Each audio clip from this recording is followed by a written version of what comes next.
Hola a todos, hoy estamos en una nueva edición de Ciclos de Protagonistas.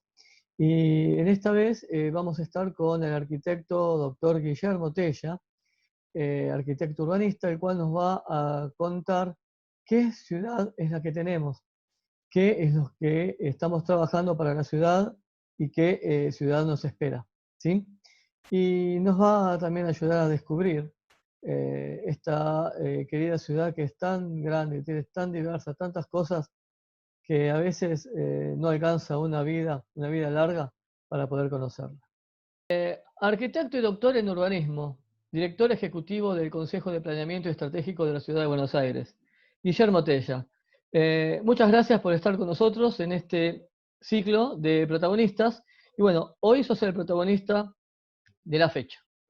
Guillermo, decime, es la duda, digamos, el arquitecto, ¿no? Una foto de un arquitecto, ¿cómo lo vemos?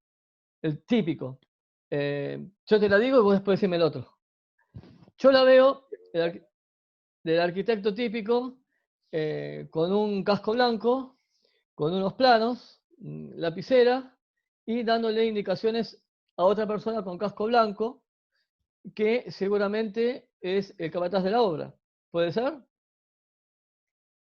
Sí, en general, el arquitecto tiene una vocación más profesionalista, como profesional independiente y tiende a dedicarse al proyecto y a la dirección de obras. Sí. Sin embargo, en los últimos años ha ido diversificándose el modo de trabajo de este campo disciplinar y han aparecido una serie enorme de caminos por los cuales transitar la profesión. Eh, Uno de ellos es el del urbanista, y a eso te digo, el que a vos eso te señalás digo. es Bueno, el que vos señalás es el tradicional sí, arquitecto constructor que camina la obra, anda con la indumentaria propia para tener las condiciones de seguridad en ese recorrido y que como jefe de obra o encargado de la obra, a su equipo de trabajo, liderado por el capataz, es con quien dialoga mayormente para darles las indicaciones sobre la ejecución del proyecto. sí. Y ahí yo No es el caso, sí. te iba a pedir la foto del arquitecto urbanista. Eh, y el urbanista es aquel que se ha alejado de la obra, que ha abandonado el proyecto y la dirección mayormente, y que se ha ocupado por un perfil más vinculado a comprender cómo crecen y cómo se transforman nuestras ciudades y en ese sentido cómo poder operar sobre ellas. Y es un perfil que ha dejado, por supuesto, el casco, eh, que se ha alejado también del saco y la corbata y que tiene una indumentaria sport, a veces un poco más formal, por reuniones con algunos funcionarios, encargados de municipios o de nivel provincial y demás, pero en términos generales un tipo común que se ocupa con esta especificidad, ¿no? Comprender cómo crecen las ciudades y cómo hacer para operar sobre ellas. Exactamente. Te iba a pedir justamente que nos digas un poquito cuál es la tarea, que ya lo estuviste diciendo, del urbanista, del urbanismo. Sí, por un lado hay todo un perfil académico que tiene que ver con la formación y la investigación sobre el crecimiento de las ciudades, que en general se lleva a cabo inserto en ámbitos académicos, en la universidad, en institutos de investigación y demás. Y después hay todo un trabajo de consultoría, de asistencia técnica a municipios, a gobiernos provinciales, a gobierno nacional, que tiene que ver con entender el crecimiento urbano, el crecimiento metropolitano y tratar de superar las grandes inequidades con las que crecen nuestras ciudades, ¿no? Las enormes asimetrías sociales, espaciales, ambientales. Bueno, vos sos ejecutivo del Consejo de Planeamiento Estratégico de la Ciudad de Buenos Aires.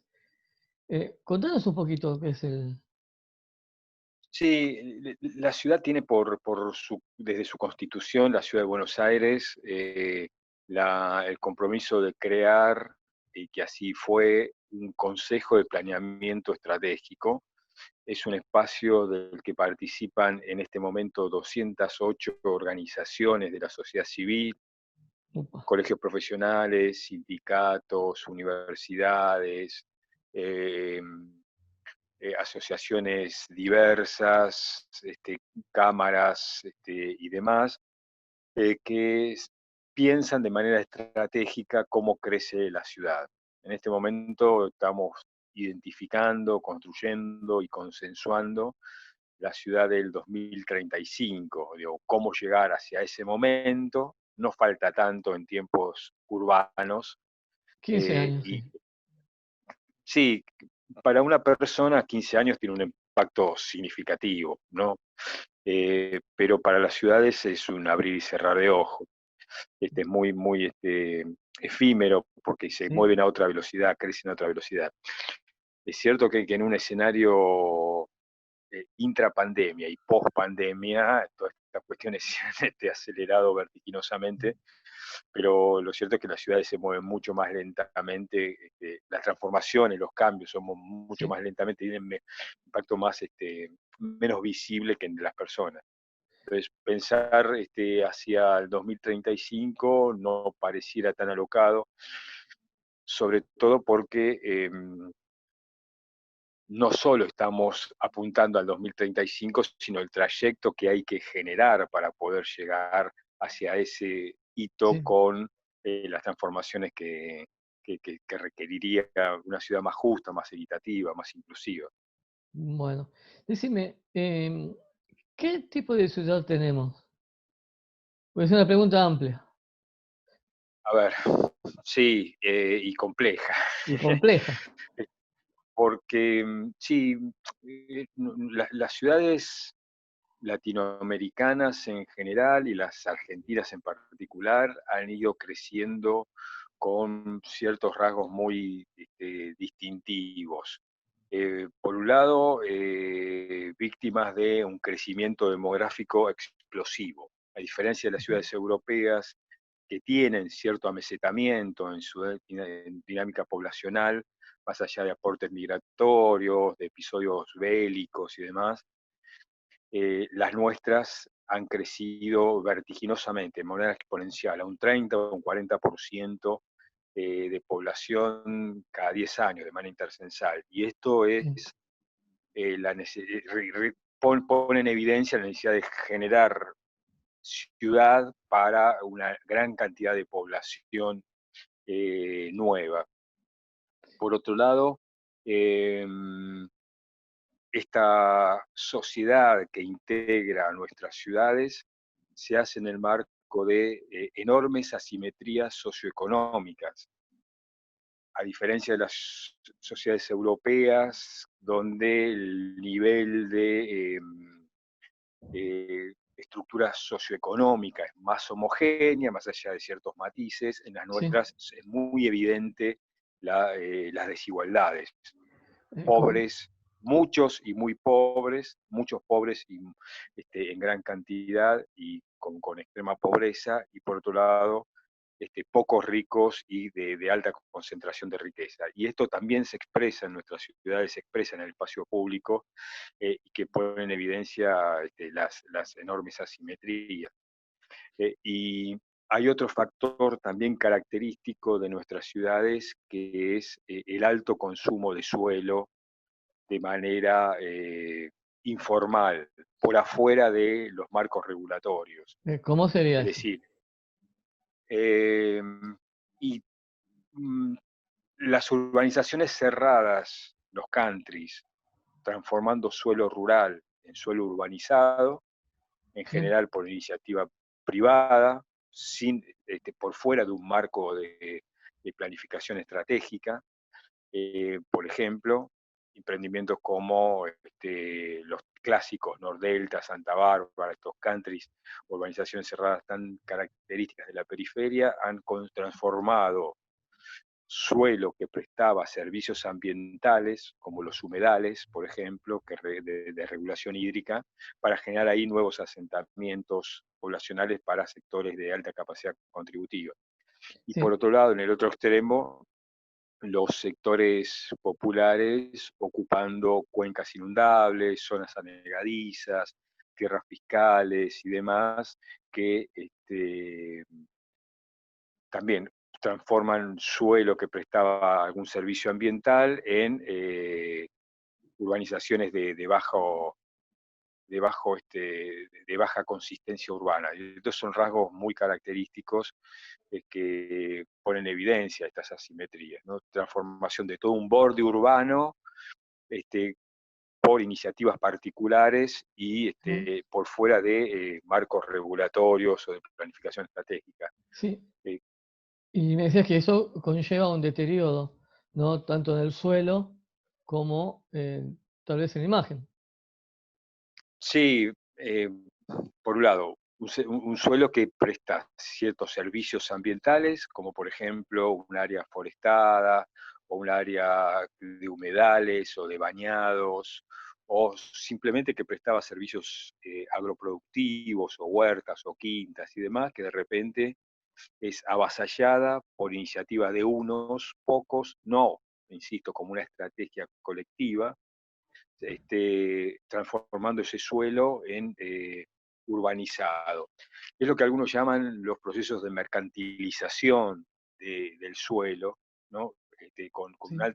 con una alta lógica especulativa, ¿no? Tratando de maximizar la renta, de apropiarse de estas externalidades, ¿no? Y, Compran suelo muy barato porque no tiene indicadores urbanísticos que lo califiquen, y por otro lado lo ponen en mercado a precios extremadamente altos. Una hectárea puede costar unos pocos dólares y puesto en mercado el metro cuadrado está en varios miles. Así que es un negocio que es muy productivo. tentador Sí. para varios grupos que operan en la zona. Sí, acá en la ciudad todavía quedan grandes espacios, digamos por el lado del sur, de Lugano, de los alrededores del Parque Roca, por el Sí, lado del autódromo. claro. Sí, la ciudad de Buenos Aires tiene que ser considerada como la ciudad central de un espacio metropolitano en el que vivimos 15 millones de habitantes. En ambas. Sin embargo, en este polígono donde residimos 3 millones desde hace mucho tiempo, del año 47, que somos los mismos, no hemos modificado la cantidad de Bueno, habitantes. es un dato que no se conocía, que se pensaba que seguía crecimiento, pero bueno, sí, No, no, ¿sabes? Desde el censo de 1947 somos 3 millones, 2 millones 900, 2 millones 890, incluso el último censo también arrojó valores similares, lo que muestra, por un lado, un amesetamiento las últimas décadas de la población que duerme en Buenos Aires. Sin embargo, diariamente ingresan varios millones, ¿no? 2, 3, 4 millones de personas que ingresan por motivos de trabajo predominantemente y también de educación y de salud. Y sí, es un territorio mucho más consolidado, fue de parte del territorio fundacional, sobre en la ciudad de Buenos Aires confluyen las estaciones terminales de ferrocarril, la red de transporte, se encuentran los principales establecimientos educativos, el centro de finanzas, la sede de gobierno, con lo cual es una ciudad mucho más consolidada que la periferia metropolitana a 30, 40 o 50 kilómetros de distancia de la Plaza de Mayo, sí. donde aparecen otro tipo de vulnerabilidades, de fragilidades, de inconsistencias. Bueno, estaba hecho para que todo confluya en la capital federal en su momento. Todos los caminos conducen Sí, a Plaza de Mayo.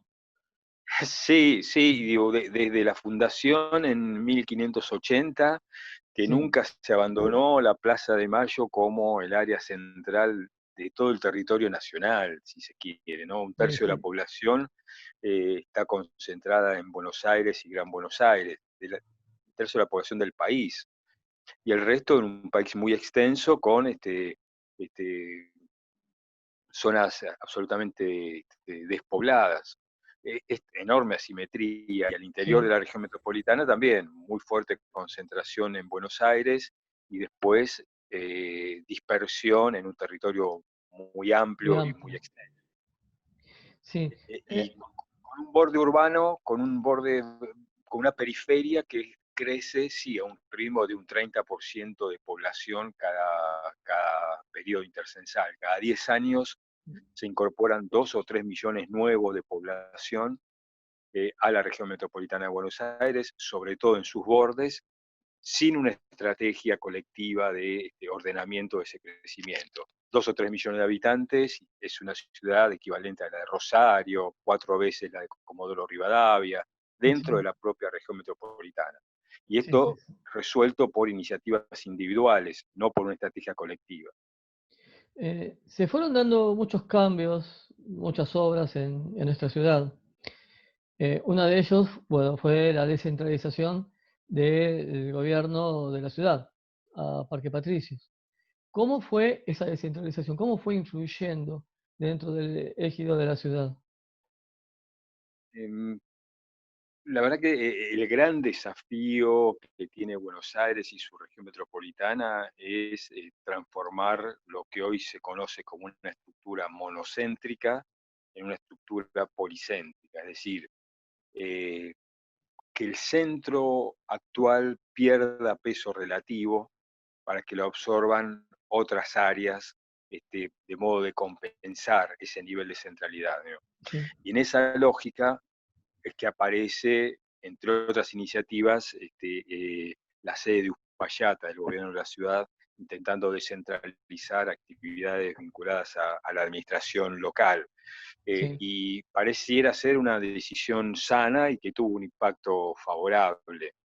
No debe ser la única, debe ser sostenida y multiplicada, pero me parece que es saludable porque no podemos pensar que 3 millones que residimos, más 3 millones que ingresan diariamente, esos 6 millones todos nos concentremos en la misma hora de la mañana hacia el mismo punto y nos desconcentremos desde ese lugar hacia todos nuestros lugares de trabajo. No hay sistema de transporte, ni público ni privado, capaz de absorber semejante demanda de traslado. En cambio, si esos centros están diversificados, toda la gente se mueve en distintas direcciones y no hacia un punto focal. Por eso la nueva sede de Uspallata, que en principio intentó ser la sede del Banco Ciudad y que en medio camino se cambió hacia la sede de gobierno, lo que buscó es crear una nueva subcentralidad. Así como lo pretende ser la Villa Olímpica también, desde otro lugar, con un papel más especializado en actividades recreativas, deportivas, sí, y los servicios complementarios, en fin, tiene que ver con esa lógica o lo que se dio en llamar este, mm, lo que es el predio, el polo universitario que se está creando en torno a Ciudad Universitaria y demás, el Parque de la Innovación. Son como distintos emprendimientos que intentan de alguna manera redistribuir los niveles de centralidad de Buenos Aires. sí, bueno, la- Fricciones, con conflictos, con disputas, con tironeos, con construcción de acuerdos y voces disonantes, pero que tienen que ver con esta lógica, esta vida política, donde hay que trabajar sobre las ciertas coincidencias y ver cómo se dirimen las diferencias. sí, y la perspectiva de acá a 15 años, que es lo que ustedes están trabajando, es eh, si no toman, si no lo hacen, es porque esto va a ir creciendo y los problemas que tenemos se van a incrementar, ¿no? Los problemas de centralización en caso de no Sí, seguir en esta tesitura. vos tenés, claro, horas pico de la mañana, de 7 a 10 de la mañana, por ejemplo, eh, 4 o 5 millones de personas desplazándose hacia la proximidad de Plaza de Mayo. Sí, Y en todos horas salen de entre igual. las 4 y las 7 de la tarde, desconcentrándose de Plaza de Mayo hacia las periferias. Digo. ¿Qué Sí, sistema de transporte ferroviario, de metro, de subte, de colectivo o de autopista es capaz de soportar semejante presión tan concentrada? Bueno, tenemos que pensar en seguir ensanchando las autopistas, en seguir incrementando la frecuencia de los ferrocarriles, para confluir todos en un punto focal. Cuando en realidad, si pensamos una estructura más diversificada, con subcentros en Parque Patricios, en Liniers, en Flores, en Caballito, pero también en Chacarita, también en Ramón Mejía, en Morón, en San Miguel, en Avellaneda, en fin, digo, estamos pensando estratégicamente un territorio mucho más equilibrado, mucho más homogéneo, con sí. los propios beneficios que también trae esta dinámica de una actividad de centralidad, ¿no? Con todo el movimiento de comercio, de servicios y demás. Y el escenario de la pandemia también nos viene a interpelar en este sentido y pone en evidencia que no podemos insumir tanto tiempo en desplazamientos, sobre todo por motivo de trabajo o empleo, ¿no? Sí, Se habla de un modelo.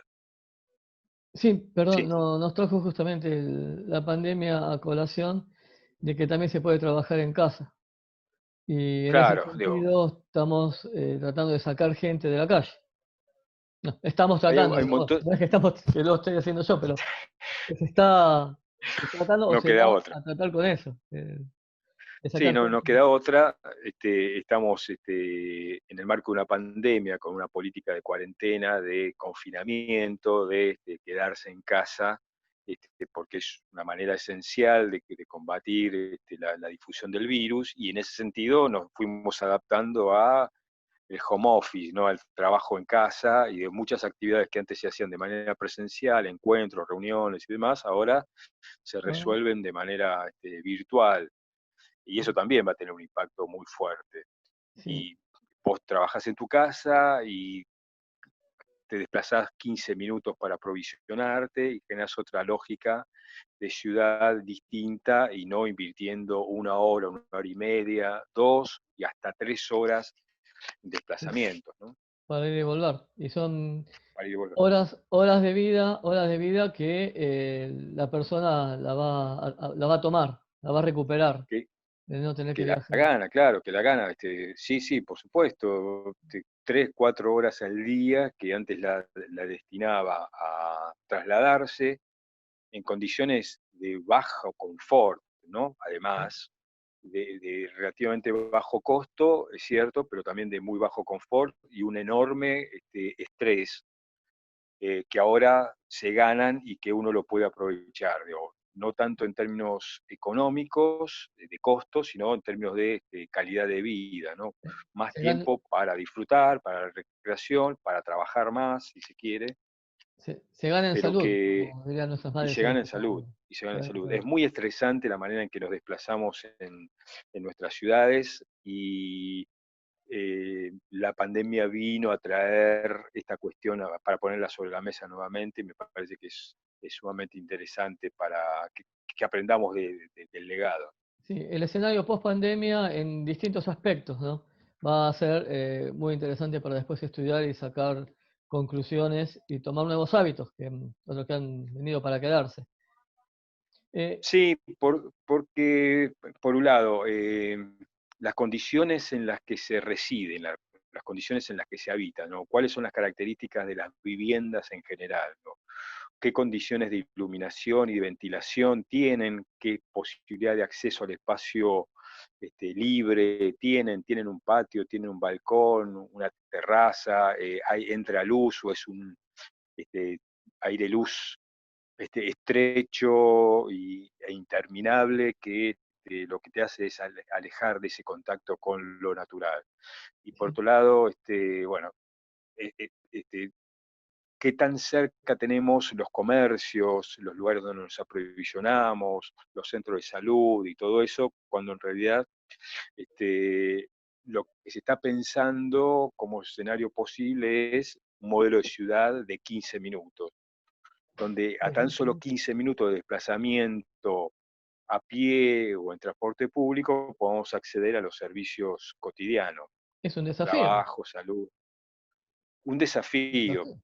pero que no podemos implementarlo con una estructura urbana como la que hoy tenemos, tan concentrada en las pocas cuadras alrededor de Plaza de Mayo.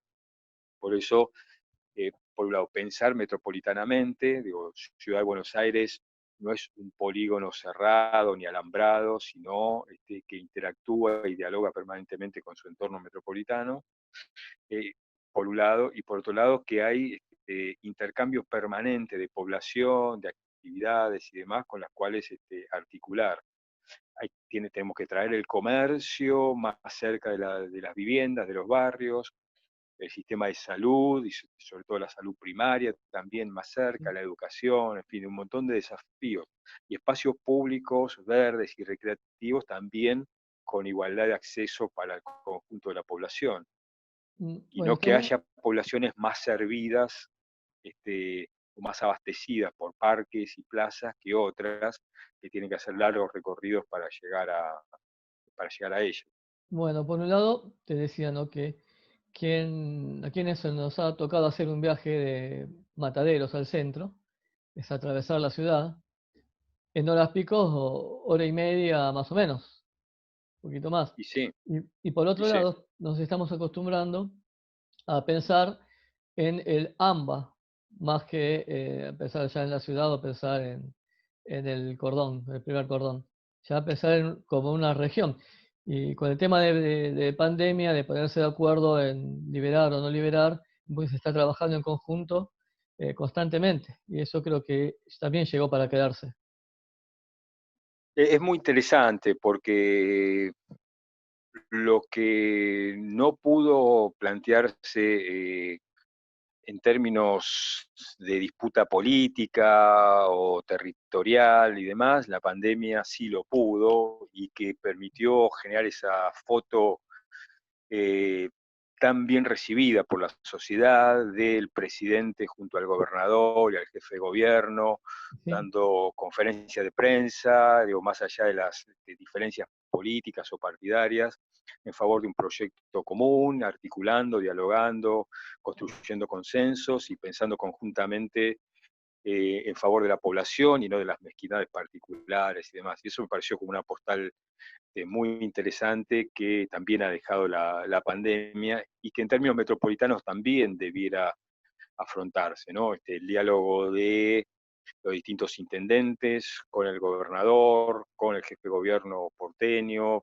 sí, pensando temas de movilidad, temas de salud, temas de educación, de inclusión, más me parece fundamental. Si no dejamos de lado esas mezquindades, son tan características en nuestra sociedad, eh, estamos condenados a crecer en desigualdad, en asimetría, en violencia y demás, que no es el escenario que en que conjunto se queremos quiere. como sociedad.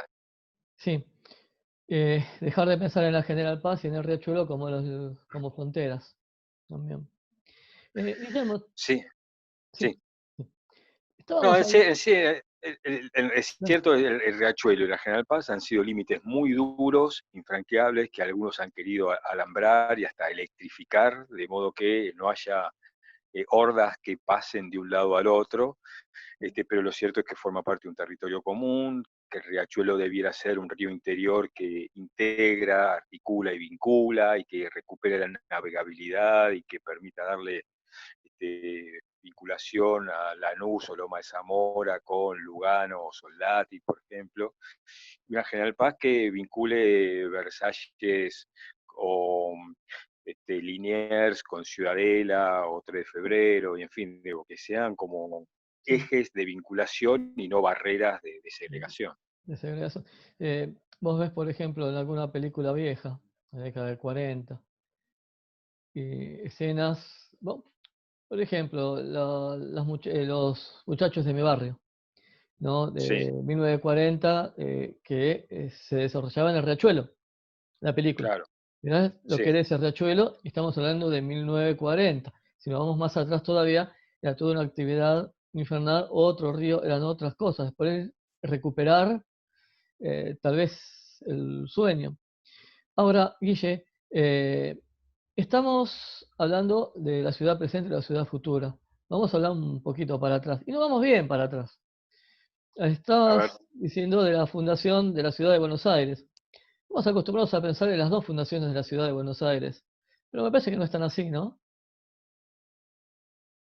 Sí, s- siempre se habla de esas dos fundaciones de Buenos Aires, ¿no? 1536 por Pedro Mendoza, 1580 por Juan de Garay. Pero lo cierto es que, bueno, la primera no fue una fundación como tal, sino Es una expedición, un intento de un, conquistar el territorio, pero que duró un par de décadas y luego se desarmó un muy fuerte, rápidamente. un fuerte y terminaron mal los españoles de ese Sí, momento. Creo que terminaron en pero los estómagos. es cierto que parte del ganado y demás que habían traído, como cuando lo abandonaron, se fue reproduciendo y que sirvió de punta de lanza para cuando Juan de Garay, no desde el río, sino desde el norte, vino fundando ciudades y entre ellas se asentó en Buenos Aires, y que antes que tal fue un plano Sí, con una cuadrícula, que definió las 144 manzanas del actual casco histórico. sí, es O que sea, vino con otra pretensión ya de ocupar el territorio, ¿no? para fundar una ciudad se necesita un planeamiento urbano. Exactamente, sí, sí, sí, Ahora, exactamente. hablamos a veces de la... ¿Y? Perdón. No, que en efecto fue como el primer planificador, ¿no? eh, Antes que nada hubo un plano que definía qué era espacio público, qué era espacio privado, donde estaban los principales equipamientos, el fuerte, el cabildo, la iglesia y demás. Y luego, bueno, la ciudad fue creciendo con otras lógicas, pero Juan de Garay fue como el primer urbanista que tuvimos. Eso es lo que te iba a decir. Me lo sacaste de la boca. No era arquitecto, pero fue el primer urbanista. Sí, tal cual, sí, sí. Es que es para ponerle en Este, la placa también. Primer urbanista. sí, sí, el primer urbanista, sí. A veces decimos, ¿no? Que era en la ciudad de Buenos Aires la ciudad más europea de América, ¿no? Por lo menos de Sí, América del Sur. Decíamos de la Avenida de Mayo, que es la ciudad, el diseño más francés dentro de la avenida más española. ¿Estoy sí, diciendo sí, sí, cualquiera sí. o estoy más en lo No, no, cierto? es así. Digo, Buenos Aires en determinado momento se avergonzó de su legado hispano y trató de parecerse más a lo refinado, lo glamoroso de la cultura francesa. Sobre todo hacia fin del siglo XIX, ya tratando de tomar distancia de los colonos españoles, implementó como una política más vinculada a ese refinamiento francés y trajeron paisajistas, urbanistas, vino toda una cultura asociada a lo parisino e intervenciones que, como las diagonales o la Avenida de Mayo, respondían a el modo de intervenir sobre ciudades luz como París. Y Y, sí, tenemos ese tridente, la Avenida de Mayo, con las dos diagonales que vinculan el poder político por el poder judicial y el poder legislativo, esos tres sedes de poder de gobierno vinculados con un sistema de avenidas, a la manera que lo hizo París a mediados del siglo XIX. bueno, la sociedad de esa época se volcaba a Francia, se volcaba a París. Y Era sí, la Meca. sí, se iban todos a formar a París, la cultura, el arte era francés, el gusto era francés, si bien la tecnología era inglesa mayormente, con el ferrocarril, el tranvía, los puertos y demás, pero digo, había como una emulación, sobre todo sarmientina, ¿no? Que Sí. era quien instalaba las políticas del gusto y del deseo francés con los grandes teatros, teatros líricos y las orquestas. y la manera de vestir, y los bares, y los bulevares y demás, había Sí, como una réplica, un intento de replicar esa París que era la ciudad de luz, ¿no? Después de la Revolución. sí, alguien dijo a mí alguna vez que hay una ciudad hasta el primer piso y otra ciudad del primer piso para arriba. A descubrir la belleza de la ciudad, sus cúpulas, ¿no? Sus balcones. Sí, la verdad que Buenos Aires es una ciudad bastante estresante. Uno se mueve alocadamente por ella, con mucha fricción en la población, en el tránsito y demás, con un ritmo vertiginoso, yendo de un lugar al otro, corriendo, y eso nos impide disfrutar de lo bello que es, de lo bella que es nuestra ciudad, sobre todo cuando uno la mira desde el primer piso hacia arriba, ¿no? Con todo la red de edificios y sus remates en cúpulas, cupulines y tratamientos de las techumbres y demás que le dan como un glamour, un paisaje muy novedoso que la mayoría de los porteños nos lo perdemos por ese fragor de ese apuro, esa lógica que algunos pedagogos llaman la hamsterización de la vida, ¿no? Como ¿viste? El Mirá, hámster que sí, corre detrás de la rueda, vaya a saber detrás de qué, de nada. Bueno, nosotros ya por hábito circulamos a una velocidad tal, aunque no estemos necesariamente apurados, pero bueno, ya forma parte de esa dinámica. Bueno, esa hamsterización de nuestra vida en sociedad nos lleva a pedir ver cúpulas o cupulines de la Avenida de Mayo, de la Avenida Santa Fe, de la Avenida Callao, o incluso de la mística de los barrios más residenciales de vivienda individual, que tienen también unas arboledas muy frondosas y unas copas de árboles maravillosas y demás que las dejamos de ver. sí, bueno, por ejemplo, la avenida Pedro Goyena, desde el lado de Flores con sus enormes árboles. Ahora que los decías, me venía a la memoria una canción de Jairo. No tengo nada que hacer, pero estoy siempre apurado. Tal cual, sí, sí, tiene que ver con eso, ¿viste? Simplemente como deporte, como práctica, como forma de vida. Sí, Alguna vez un viejo sabio me decía, la prisa mata, ¿no? La prisa mata. Y es cierto que ese ritmo estresante en el que vivimos termina siendo sí, perjudicial para la sociedad en general y para la salud de cada uno de nosotros en particular. hay que Y a veces bajar. corremos detrás de nada sin saber por qué, en otras veces por el sobreempleo o atemorizados por la sensación de inseguridad o lo que fuese, pero transitamos el espacio público a gran velocidad, con mucha adrenalina, nos impide disfrutar de lo bello que es el espacio urbano en el que vivimos cotidianamente. Ajá. Voy a leer algo, Guille. A ver, Guillermo sí, Tesa, arquitecto y sí, doctor en urbanismo. Realizó el sí, programa postdoctoral en Ciencias Sociales, con tesis titulada La entre paréntesis, construcción de la periferia. Instauraciones discursivas sobre la aglomeración Gran Buenos Aires. Profesor titular en grado y posgrado y director de equipos de investigación en el Instituto del Conurbano de la Universidad Nacional de General Sarmiento y en el Instituto Superior de Urbanismo de la Universidad de Buenos Aires. Dirige ¿no? el Laboratorio de Intervenciones Metropolitanas de la Universidad de Flores y es secretario académico del Programa Interinstitucional del Doctorado en Arquitectura y Urbanismo.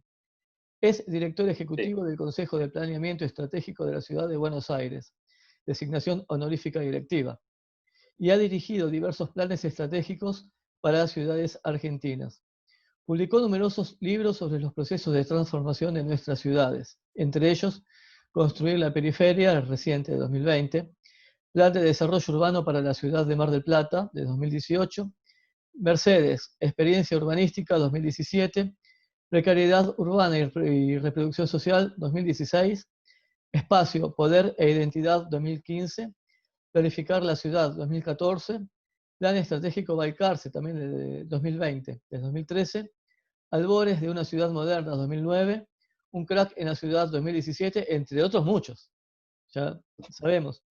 Se te ve bastante bien para Sí. tener unos 140 años más o menos. Sí, Impresionante, yo ¿eh? me fui formando como urbanista, si se quiere, alejándome de la obra, del proyecto y la dirección, y me fui especializando en esta labor académica de docencia, investigación y también de asistencia técnica a municipios. Y muchas de esas experiencias después documentadas en libros, en publicaciones de distintos formatos, que empezaron muy tempranamente, allá por el año 90, un Sí, primer librito que se llama Uso Político y la Arquitectura Argentina, que tuvo gran difusión en un periódico tan relevante como La Parroquia, me acuerdo de ese este, periódico, exacto. Sí, sí. y Ahí empezó este, todo.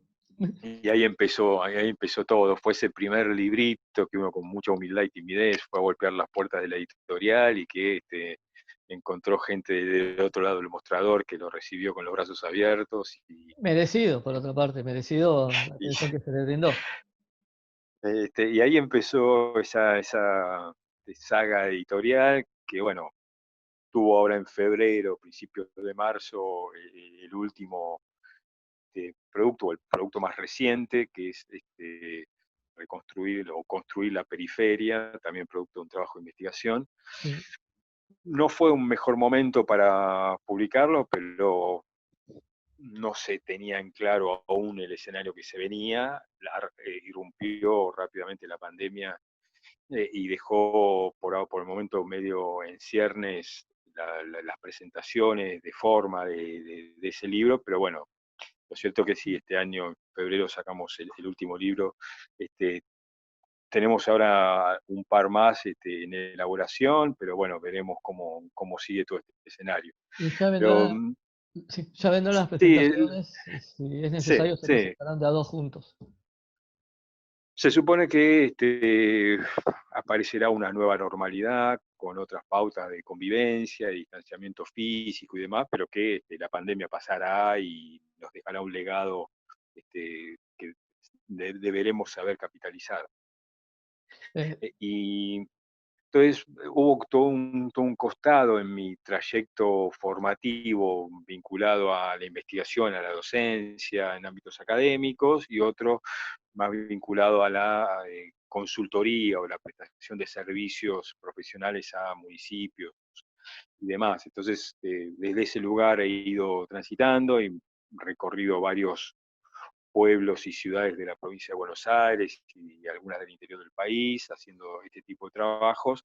Algunas de ellas se tradujeron en libros, como el de Lobos, el de Mar del Plata, o el de Balcarce, que hacías mención, y algunos otros sí. también, que me parecen como instancias necesarias para cristalizar un espacio de acuerdo entre los gabinetes locales, la comunidad de cada pueblo y el equipo técnico que asesoraba o asistía a cada Cada uno. colectivo, a cada grupo.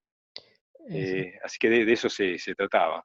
Bueno, eh, que acá faltó algo que ejerciste el periodismo especializado también, varios programas.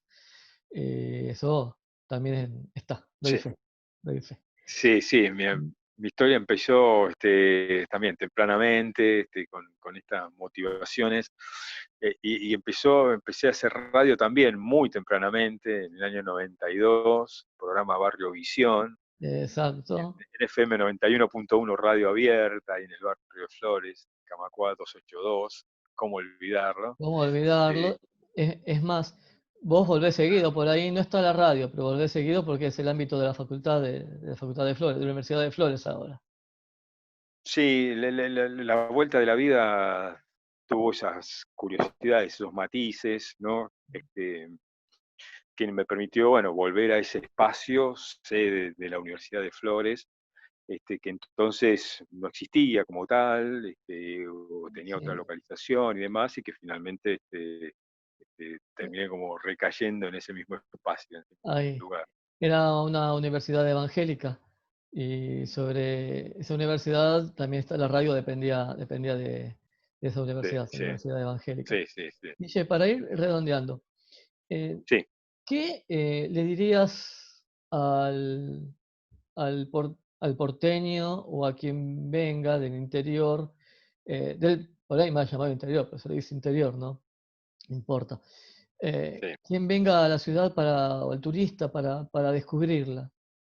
¿Por dónde empezarías a descubrir la ciudad? Y te digo muchas veces también por el propio habitante, por lo que habíamos hablado, que una veces va rápido, no ve, y cuando tiene un ratito más, que a lo mejor dice, uy, yo pasé por acá y esto no lo vi nunca. Ah, pasado. ¿Qué le recomendarías? ¿Cómo mirarla? ¿Por dónde empezar? ¿Qué no se puede perder? A ver, qué pregunta, ¿no? Sí, como para ir cerrando, ¿viste? Sí.